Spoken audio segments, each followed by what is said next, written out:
It's game week 28 in the Premier League this weekend, and with just 6 points separating Nottingham Forest in 3rd and Aston Villa in 10th, the race for European football next season is getting too close to call. This is the prediction show where we take a look at all of the main talking points, all the stories around each of the 10 fixtures this weekend, and we give our predictions as well. Let's get stuck in.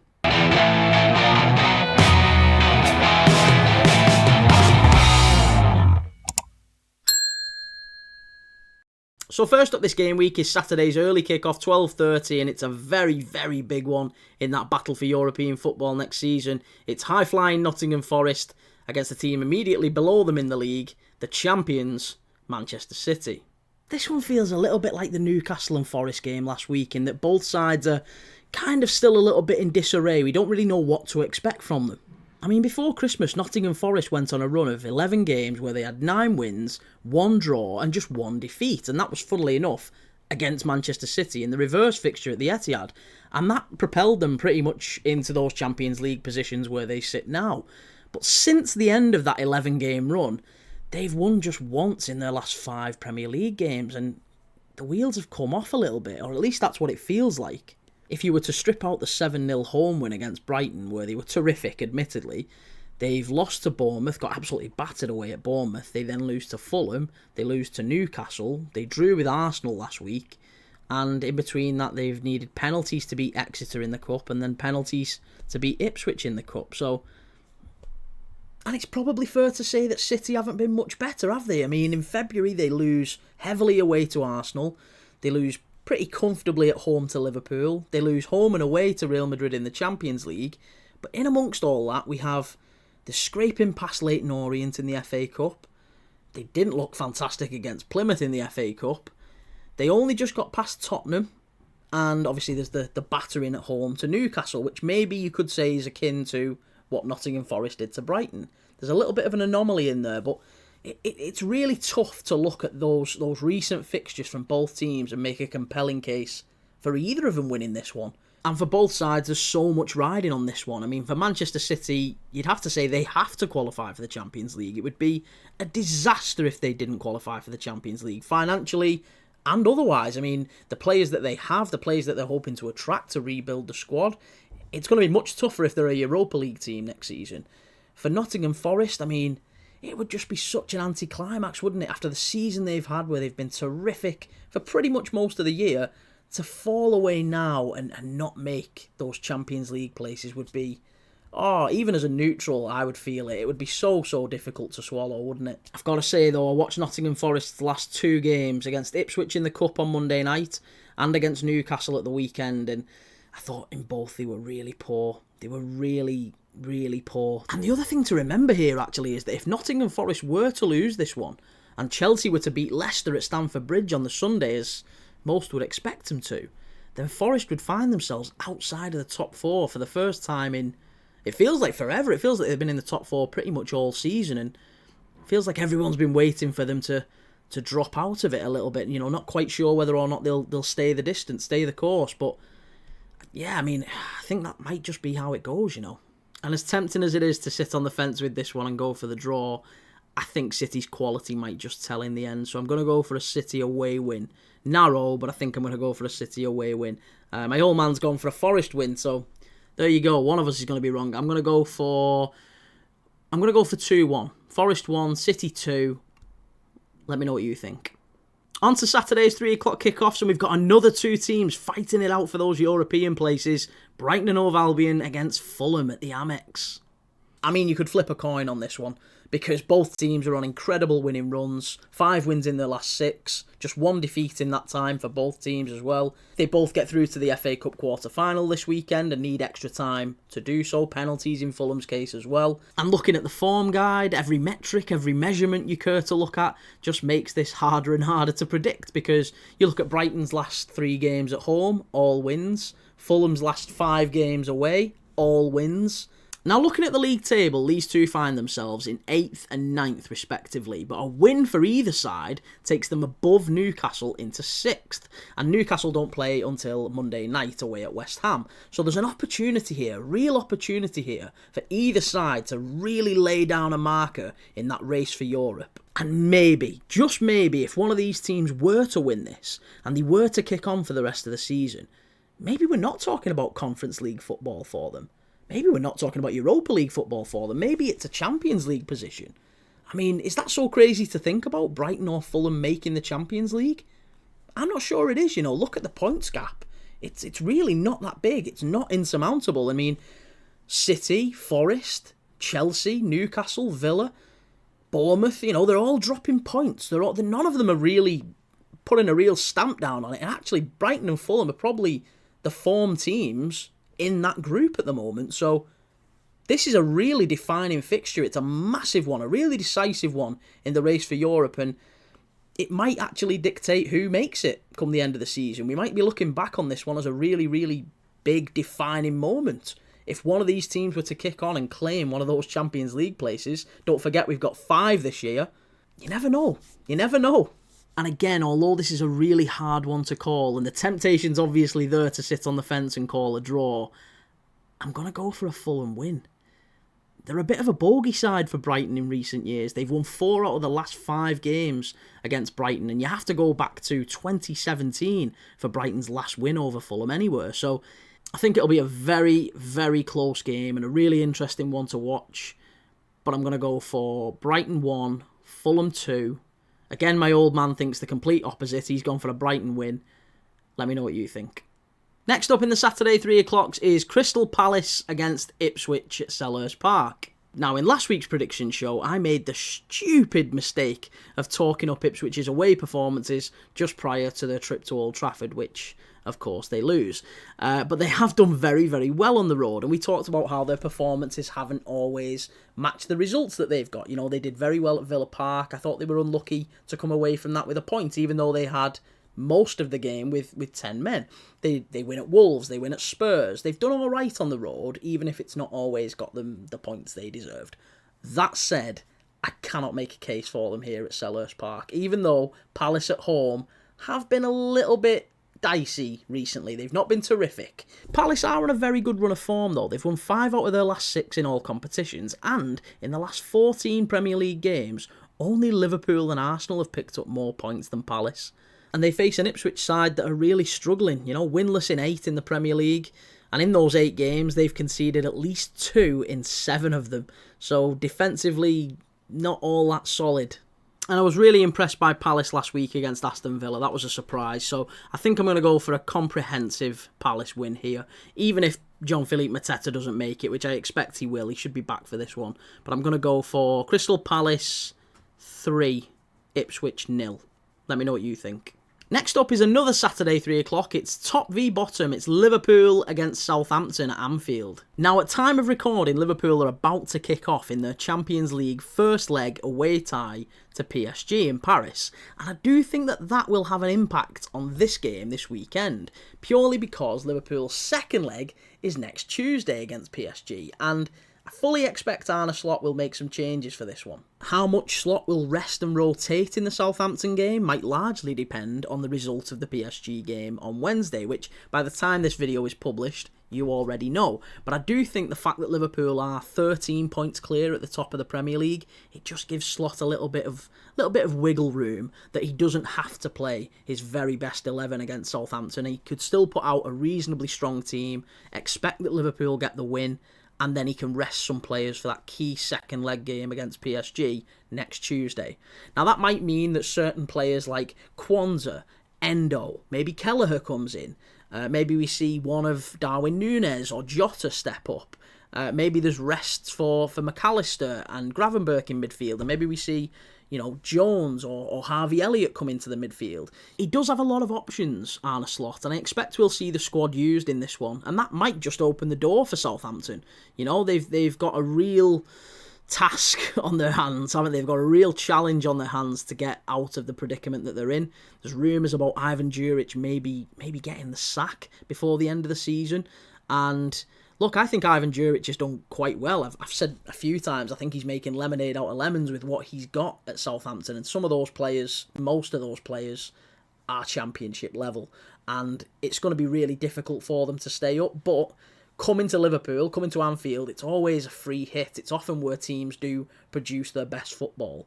Even against a full-strength Liverpool side, it's a chance for a scalp. It's a chance for them to, it's the easiest team talk in Ivan Juric's life. He can just say to them, look, everyone's expecting you to lose here. Go out, play your best stuff, play with freedom, work as hard as you can. If somehow you get a result, then it's the story of the weekend. It might just reinvigorate your season. You never know. Go out there and play with freedom. There's no pressure. The pressure's completely off you. It's entirely on them.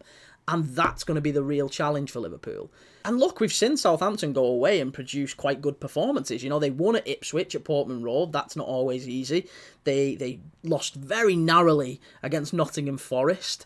They lost narrowly away at the Etihad against Manchester City earlier in the season. Narrowly at Villa Park. Narrowly at Selhurst Park.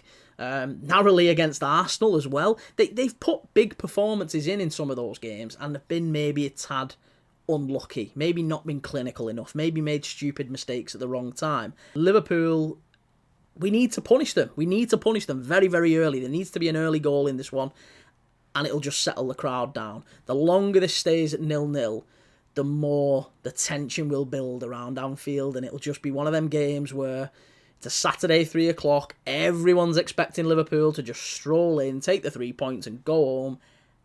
And it's always these games where it never quite pans out like that. So, would I rule out Southampton doing what Nottingham Forest did earlier this season? Probably not. No. With a weakened Liverpool team, they've certainly got a chance. But of course, I'm going to back my team. Of course I am. I don't think it's going to be a walk. I don't think it's going to be 4-5, 6-0, as it might be if we played our full-strength team. That said, I think Mohamed Salah might have something to say about this because he's chasing every record. And look, if you're Salah and you're looking at it and going, well, this might be my last season in the Premier League, I've got a real chance here of breaking records. Southampton is a team where I can stat pad a little bit. There's never going to be an easier team in the Premier League for me to play against and score and assist, and this is the team you need to be putting me in against. But Arne Slot might have to just protect him from himself and say, no, look, we're taking you out the firing line. You've played a lot of football this season. You're stepping away. We need you for PSG, and save him from himself. So hopefully that's exactly what happens, but we shall see. I'm going to go for a Liverpool win. I'm going to go for 2-0. Liverpool 2, Southampton 0. Let me know what you think. Next up, it's a Saturday late kickoff. It's 5:30. It's Brentford against Aston Villa. Now, Brentford are immediately below Aston Villa in the table. They're 4 points behind, so a win here couldn't necessarily move them above Villa, but it could, maybe, depending on how the cards fall with everyone else this season, put them back into the shout for European football. Brentford have been much better recently, haven't they? Over Christmas, they had that spell where they had, 1 win in 9, and just floundering in the bottom half, looked like they were heading towards those relegation places, if anything. And then since then, they've had 3 wins in their last 5, just 1 loss in that time as well, and they've really kicked on. They've had some really good results in that period as well. Winning away at Palace, winning away at West Ham, winning away at Leicester, and they've all got that in common, haven't they? They're all away from home, because Brentford's home form is actually pretty dreadful. They haven't won in their last 7 home games. In fact, you have to go back to the 7th of December for their last home win. Now, the lucky thing for Brentford is that Aston Villa are coming to town, and if there's one thing worse than Brentford's home form, it's Aston Villa's away form. They've got 1 win in their last 9 away games. 1 win, 1 draw, 7 defeats. And another factor to consider here is that Aston Villa have been known this season to suffer with a European hangover. I think it's the last 7 games they've failed to win after a European outing, and I suspect we might see another example of that here.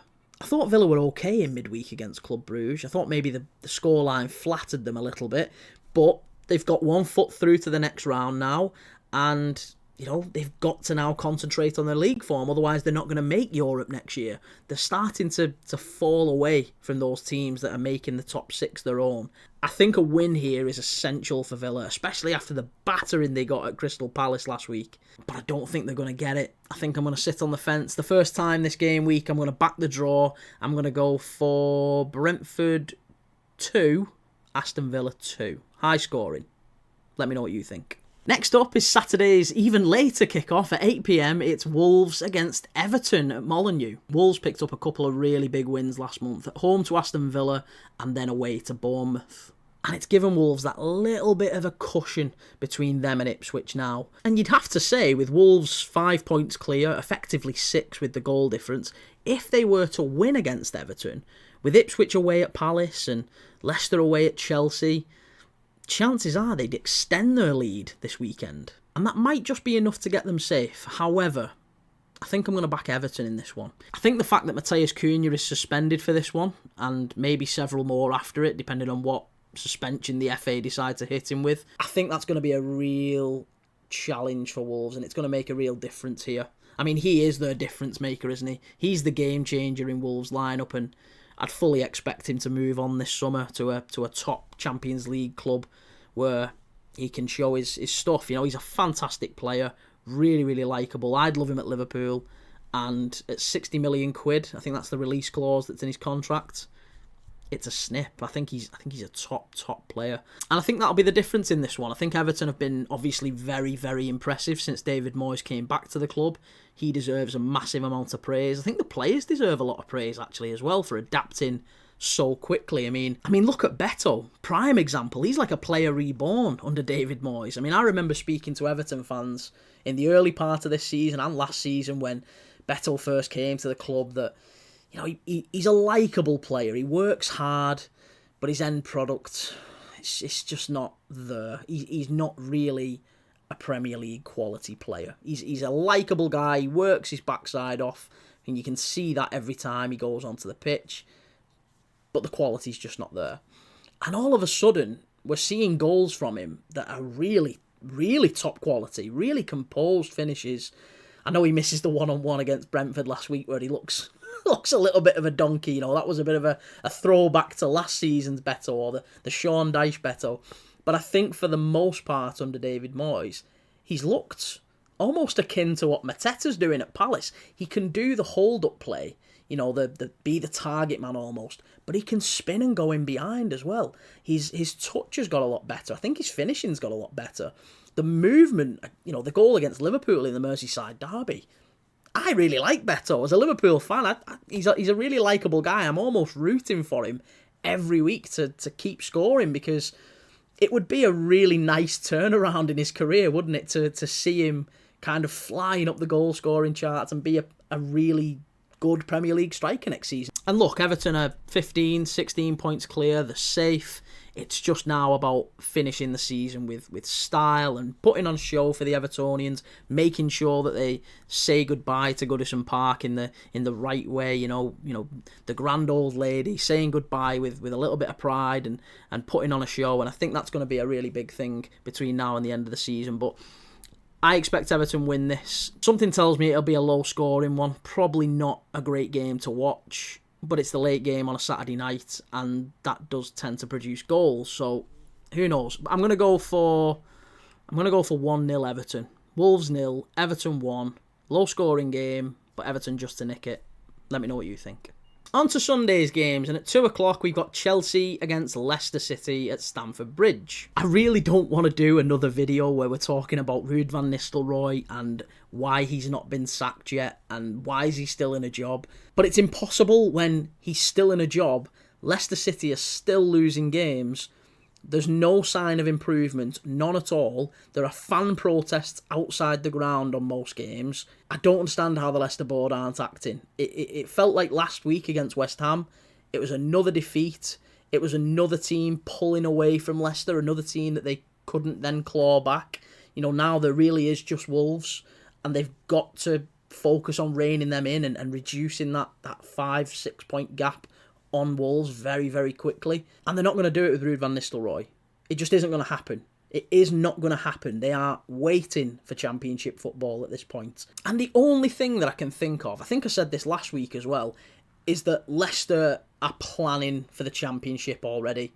They're planning to go down and have Van Nistelrooy as their manager in the Championship, and that they'll give him the resources to change it all again in the summer and maybe come back stronger as a better Premier League side in 18 months, 2 years, whatever. That to me just seems bizarre. You're in the Premier League. You know, we've seen teams go down. Look at Luton this season. Luton went down and they might go down to League One. It's tough dropping out of the Premier League and there's no guarantee you'll come back quickly. So I just don't understand why Leicester aren't rolling the dice. They are one of the worst sides. In fact, I would say the worst side to watch in the Premier League. I actually think there's a lot to admire about Southampton sometimes. I think since Ivan Djuric has come in, the results, again, they've not always been great, but we've seen improved performances. We've seen none of that under Ruben Van Nistelrooy. Absolutely none of it. They were better under Steve Cooper. Leicester fans, let me know in the comments, what do you feel as strongly? Am I being harsh? I don't know. To me, it just seems bizarre from an outside point of view why he's not yet been sacked. And I can understand that there's protests. I think at some point those protests have to get even louder and even more assertive. I don't know whether that means a walkout or something. There has to be something, some sort of a demonstration. So saying all that, I bet you can't guess what I'm going to predict in this one. I think it's going to be a comprehensive Chelsea win. I mean, they win 4-0 last time out against Southampton. I did think they were terrific before that. Obviously, they lose back-to-back against Brighton. They lost at Villa. And Chelsea, I'm still not convinced they're going to make the Champions League, and they really, really have to, for Enzo Maresca's sake. He might be another manager who goes before the end of the season, if that's the case. But I think Chelsea will win this one quite comfortably, irrespective of what happens midweek in the European exerts. I think they've got to travel to Copenhagen. But I expect they'll win this one just as comfortably as they did against Southampton. I'm going to go for Chelsea 4, Leicester 0. Let me know what you think. Another Sunday 2 p.m. game, it's Spurs against Bournemouth at the Tottenham Hotspur Stadium. Feels like Spurs have turned a little bit of a corner recently, and I think it's probably coincided with Vicario coming back between the sticks and them having that consistent, reliable and assertive voice at the back there. And since he's come back, they've won at Ipswich 4-1, quite comprehensive, good victory away at Portman Road. They beat United. It wasn't the best performance, but they got that done. And then they lose narrowly to Manchester City. Again, not the worst performance, but again, City a tough side, so not a surprise either. And I think Spurs can come into this one with confidence, but equally, you could say the same about Bournemouth. I mean, their away form is terrific. Apart from last week, I was really surprised and a little bit let down, to be honest, because I've done nothing but praise Andoni Iraola and Bournemouth all season. They're probably my favourite non-Liverpool team in the Premier League. Probably my second team, based on how they're playing, the players that they've got. I really love watching them. And actually, before that loss at Brighton, they were brilliant away from home. They were unbeaten in their last 8 Premier League away games. And they'd won 6 of those. And that's usually a sign of a very, very good side that could, maybe, finish in the Champions League places. Certainly what I'm hoping for. I'd love Bournemouth to be that interloper in the Champions League positions this season. Whether they do it in the end, I don't know. Games like this might well be decisive, because you'd have to say, if Bournemouth expect to be in Europe next year, which I think the performances so far warrant that expectation, they've got to come to Spurs and win. Spurs in the Premier League now, the Premier League's basically a distraction to Spurs. They're not going to go down. They're not getting into the European places. Now, yes, Daniel Levy, he's one of football's most frugal operators, and I'm sure he'll be reminding Ange Postecoglou that, look, every Premier League position is an extra £3 million. And that said, their season entirely rests on that Europa League now. The weekend is it is a distraction. They're going to focus all of their efforts. If Ange Postecoglou would be stupid not to focus all their efforts on AZ Alkmaar, which, again, I have no idea the result. This was recorded before AZ Alkmaar in the Europa League on Thursday. So they'll focus all their efforts on that, trying to get through to the next round, because if they were to win that competition, Spurs are in the Champions League next season. And obviously they'll have won silverware, which is a really big deal, and they haven't won it for over a decade. It's a long, long time since Spurs last won anything. So I'm so tempted to back Bournemouth for the away win, but I think that might be heart ruling head. I think the smart thing here is a draw. and I think I'm going to go for that. So I'm going to go for... Oh, I really want Bournemouth to win. I'm going to go for a draw. I'm going to go for Spurs 2, Bournemouth 2. Let me know what you think. On to Super Sunday's final game. It's 4:30. It's Manchester United against Arsenal at Old Trafford. Desperately trying to make a case for Manchester United here, and I'm really struggling. I obviously want Manchester United to pick up some points here, just to try and allay any outside chance that Arsenal might be able to make up that 13-point gap on Liverpool.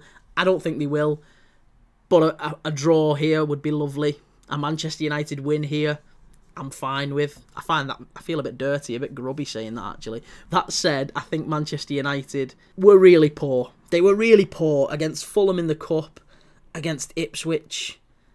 They've just not been great recently. And I think Amorim, even against Everton, that first half against Everton, that's one of the worst performances I've seen of any Manchester United side in many, many years. And look, I've got to put my hands up as well, because I've given Arsenal and Mikel Arteta some strong criticism in the last few weeks, because I called their attack, I think blunt was too kind a word, but they were really poor in attack. They created very, very little, and that's maybe to be expected with Wanyeri up there and Marino as centre forward, Trossard. It's a mid-table attack, isn't it? It's not a very good attack.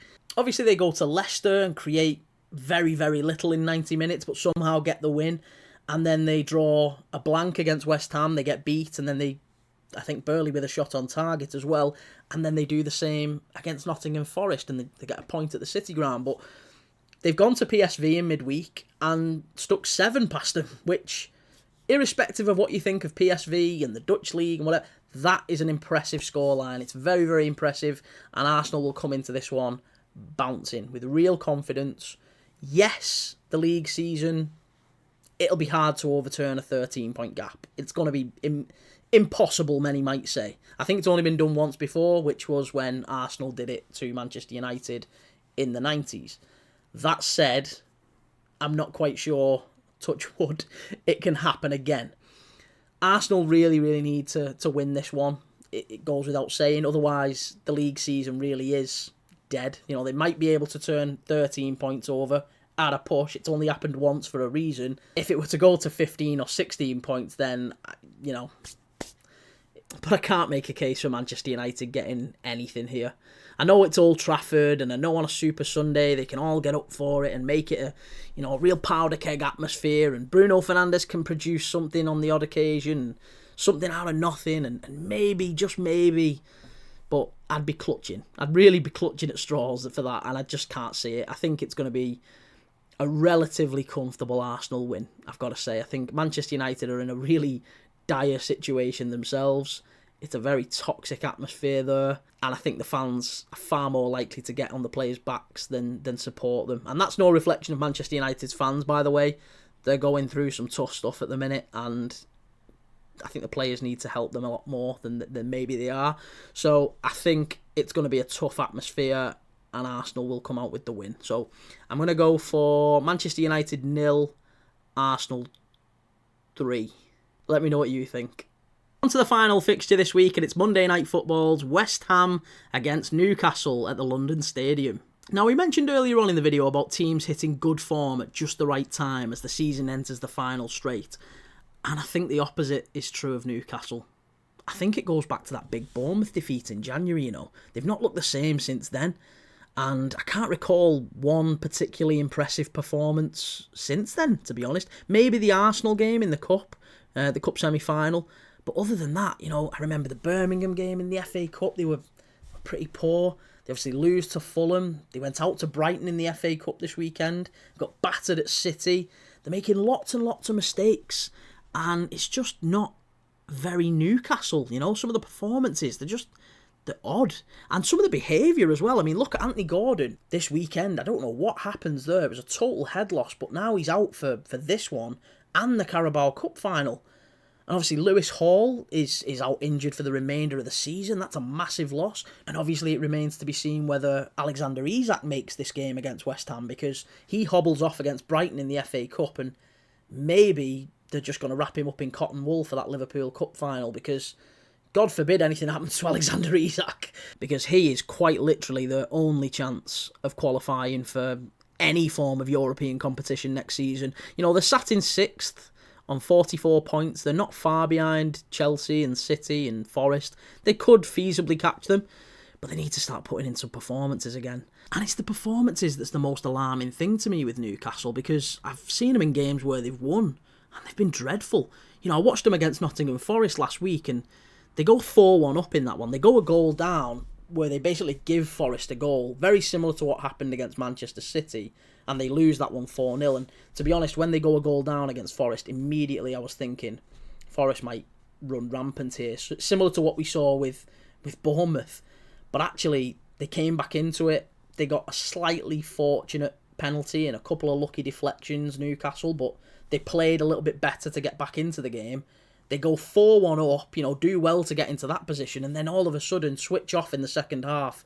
Forest get it back to 4-3, and in theory, if that game ends 4-4, as Eddie Howe, I would be honestly tearing your hair out. It's unbelievable. And looking at how Newcastle were playing, even just around Christmas time, it's inconceivable to me that they wouldn't make the Champions League. I thought they were nailed on certainties for one of those 5 Champions League places this year, but it looks, with every passing week, like maybe they're going to fall short. Gordon, I don't know what's happening behind the scenes. He's not producing his best stuff recently. He's had something of a head loss this weekend, and he's out for a couple of very big games for Newcastle. Isak, you know, he's missed a couple of games through injury recently. Is that a factor? Lewis Hall now out for the season. He's been a really good performer for Newcastle. It's just all falling at the wrong time, and I'm rooting for Newcastle because I would actually like to see them back in the Champions League, but it's a tough one. It's a very, very tough one, and this has to be a win because, again, West Ham, they're a team with very little to play for. For Graham Potter, it's very much just about getting to the summer, assessing the squad between now and then so he can make some decisions on players, move some players out, bring some players in, and go again next season. And maybe West Ham can be attacking those European places themselves next season. I'm sure that'll be a target for Graham Potter. Obviously, assuming he gets the backing that he needs and he keeps hold of his best players, Bowen, Kudus, etc. I think Newcastle struggle here because I think if they had Isak, I would be backing Newcastle to win 2 or 3-1. That would be my prediction. But I expect they take Isak out of the firing line just to protect him for the Carabao Cup. With Gordon out, with Lewis Hall out, they'll have to change some things around. Callum Wilson will go up front, and when I saw that Newcastle at Anfield, admittedly it was against a much better side than West Ham, they were quite toothless, and I'm not sure that Newcastle wins at West Ham. So I'm going to go for 1-1. I'm going to go West Ham 1, Newcastle 1. Let me know in the comments what you think. And that is that for another Premier League prediction show. Let me know in the comments what your predictions are. I really look forward to seeing them. Thanks again for watching. I really appreciate it as always. If you haven't yet followed, please go and do so. Please subscribe. It makes a massive, massive difference. Come and follow me on other channels as well. They're all in the description. You can find me on TikTok, Facebook, Instagram. I'm on X as well. All that good stuff. Anyway, thanks again for watching. I really appreciate it. And I'll see you in the next one.